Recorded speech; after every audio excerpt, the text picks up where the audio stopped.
ঘোষণার তারিখ ঘিরে উত্তাপ। 17ই নভেম্বর মামলার রায়। ক্ষমতাচ্যুত সাবেক প্রধানমন্ত্রী শেখ হাসিনা সহ 3 জনের বিরুদ্ধে মানববিরোধী অপরাধের মামলায় রায় ঘোষণার তারিখ নির্ধারণ করা হয়েছে আগামী 17ই নভেম্বর সোমবার। বৃহস্পতিবার 13ই নভেম্বর আন্তর্জাতিক অপরাধ ট্রাইব্যুনাল এই তারিখ ধার্য করে। এর আগে 13ই নভেম্বর রায় ঘোষণার তারিখ নির্ধারণের দিনে শেখ হাসিনার নেতৃত্বাধীন নিষিদ্ধ ঘোষিত দল আওয়ামী লীগ দেশব্যাপী লকডাউন কর্মসূচি পালন করে, যা জনজীবনে ব্যাপক বিঘ্ন ঘটায় এবং দেশ জুড়ে উত্তেজনা সৃষ্টি করে। আওয়ামী লীগের লকডাউন। 13ই নভেম্বর লকডাউন কর্মসূচির কারণে রাজধানী ঢাকা সহ দেশের প্রধান শহরগুলোতে যান চলাচল ও জনজীবন মারাত্মকভাবে ব্যাহত হয়।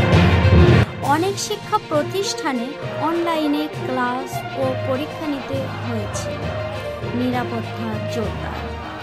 অন্তর্বর্তীকালীন সরকার পরিস্থিতি নিয়ন্ত্রণে রাখতে দেশজুড়ে নিরাপত্তা ব্যবস্থা জোরদার করে।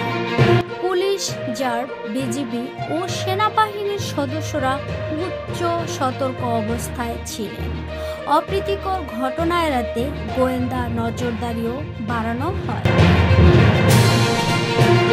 সহিংসতা। লকডাউন কর্মসূচির দিনে বিচ্ছিন্ন কিছু সহিংসতার ঘটনা ঘটে, যার মধ্যে যানবাহনে অগ্নিসংযোগের ঘটনাও রয়েছে। সরকার এবং শেখ হাসিনার বিরোধীরা লকডাউন কর্মসূচির তীব্র নিন্দা করেন। অন্যদিকে নিষিদ্ধ ঘোষিত আওয়ামী লীগ সামাজিক যোগাযোগ মাধ্যম এবং গোপন অবস্থান থেকে তাদের কর্মীদের প্রতি এই প্রতিবাদ কর্মসূচি চালিয়ে যাওয়ার আহ্বান জানায়। রায় 17ই নভেম্বর। আন্তর্জাতিক অপরাধ ট্রাইব্যুনালের বিচারিক প্যানেল 13ই নভেম্বর শুনানির পর আগামী 17ই নভেম্বর মামলার রায় ঘোষণার নতুন দিন ধার্য করেন। সাবেক প্রধানমন্ত্রী শেখ হাসিনা আসামিদের বিরুদ্ধে গত বছরের জুলাই আগস্টের ছাত্র আন্দোলনের সময় সংগঠিত মানববিরোধী অপরাধের একাধিক অভিযোগ রয়েছে। প্রসিকিউশন পক্ষ শেখ হাসিনা এবং সাবেক স্বরাষ্ট্রমন্ত্রী আসাদুজ্জামান খান কামালের সর্বোচ্চ শাস্তি চেয়েছেন, তবে রাষ্ট্র নিযুক্ত আইনজীবীরা আসামিদের নির্দোষ দাবি করে তাদের খালাস চেয়েছেন। শেখ হাসিনার শর্ত। আওয়ামী লীগ এই রায় ঘোষণার তারিখ পিছিয়ে দিতে এবং বর্তমান প্রধান উপদেষ্টাকে ক্ষমতা থেকে সরাতে বিশাল বিক্ষোভের আশা করেছে।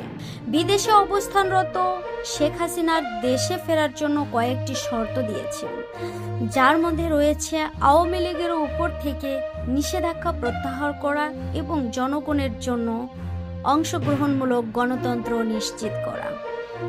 সারা দেশে পরিস্থিতি এবং 17ই নভেম্বর রায় ঘোষণার দিকে এখন সবার নজর। সরকার এবং আইন প্রয়োগকারী সংস্থাগুলো যে কোনো পরিস্থিতি মোকাবেলার জন্য প্রস্তুত রয়েছে।